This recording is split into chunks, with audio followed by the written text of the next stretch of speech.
Comes an award-winning actress, a fitness pioneer, an author. Her latest book is called Prime Time. Please welcome JaneFonda.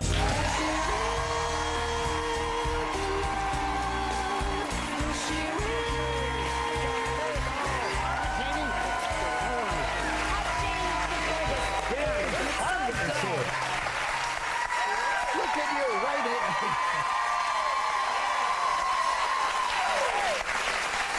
Before you walked out, I was like looking at a silhouette, you know, so slim and trim. Well, thank you.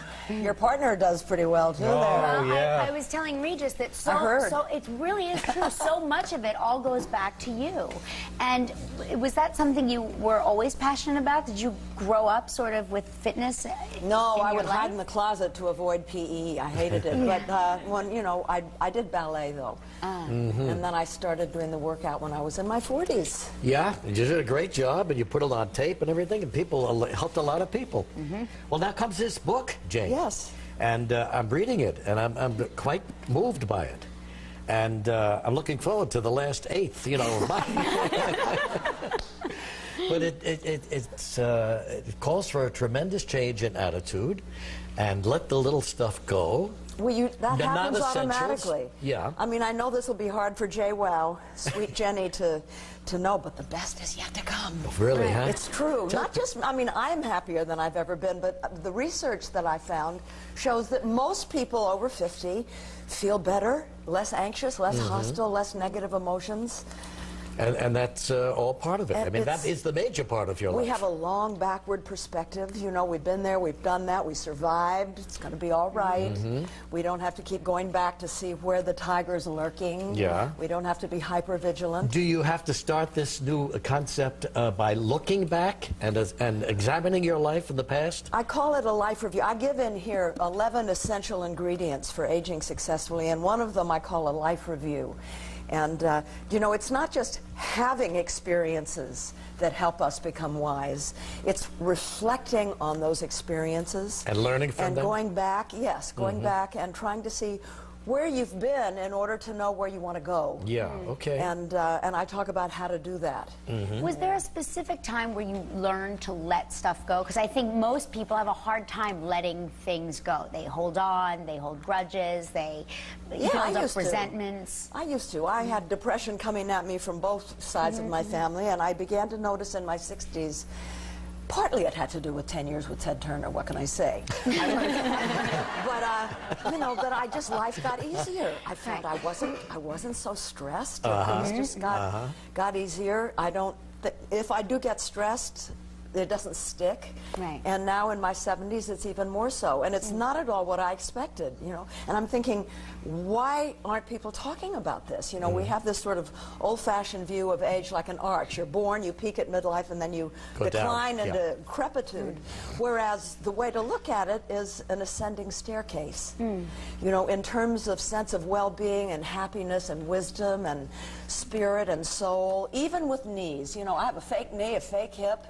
Do you have a fake knee? Oh, yeah, man, it's great. Well, maybe I'm missing something here. Maybe you should take that icy hot off and get a fake knee. My gosh. No, I did, and I got a new knee and a new lover at the same time. So I had to be flexible very fast. Jen, you've been married 3 times. I had to learn how to kneel very quickly. Married 3 times.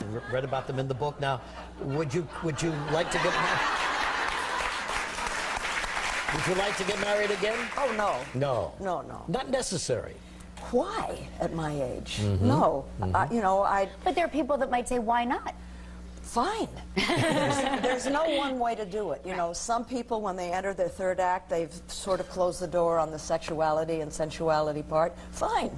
You can have a wonderful life, you know, But you're saying it. keep that door open. But if you do want to continue to be sexual, then I talk, well, I have 3 chapters devoted on how to do it. He keeps reading those 3 chapters. I know. I can't stop. Those pages are threadbare. Gentlemen, help me. We'll be right back with JaneFonda in a minute. JaneFonda. JaneFonda, new book called Prime Time. A lot of interesting things in there. First of all, the research is fantastic. How long did it take you to put this book? 3.5 years. 3.5 years, yeah. I figured that. I traveled all over the country, talked to all kinds of interesting people. So how do you like to spend your time when you're alone? What do you do that's a little bit different? Well, I like to be alone. I fly fish. Kelly and I were just talking about it. I learned how to fly fish this summer.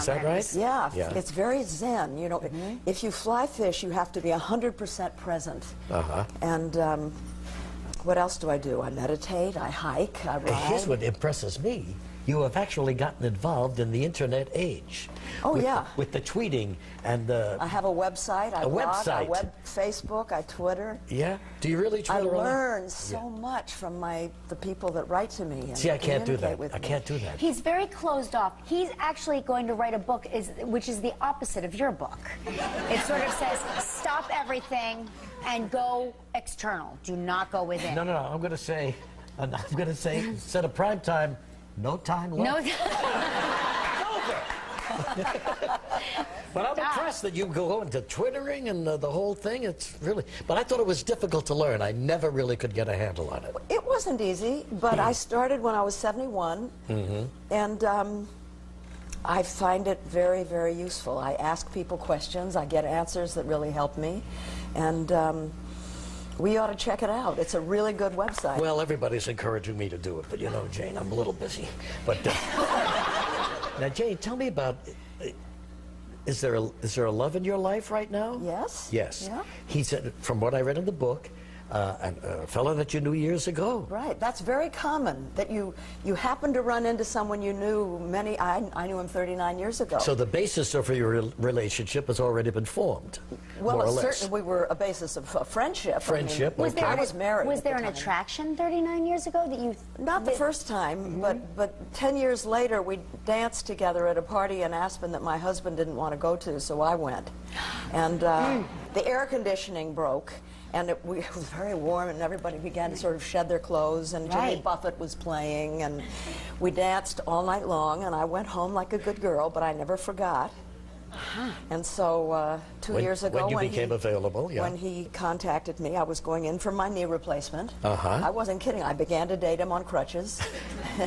And one of the ways that I work out now is we dance together. That's so nice. He's a music producer, and we swing dance. Oh, my gosh. It's fun. You know, my daughter, JJ, and Jane are collaborating on a show that you may see. She's got a talented daughter. Yes. You may see one day, JJ and Jane, a little Isn't HBO it wonderful project. I hope it all children happens. that are successful? Yes, My I love son it. is in a new TV series. Is he? Well, he's going to be in Playboy Club, but he just finished the whole first season of Boss with Kelsey Grammer. How No great. kidding. Good for him. I'm so proud. He's hot. such a good actor. Now, what's his first name? Troy. Troy. Garrity. Yes. His picture's in the book. He's a great-looking young guy. Many times. Anyway, that's what's going on in our lives. How about yours? You know what I mean? Prime time in the stores right now.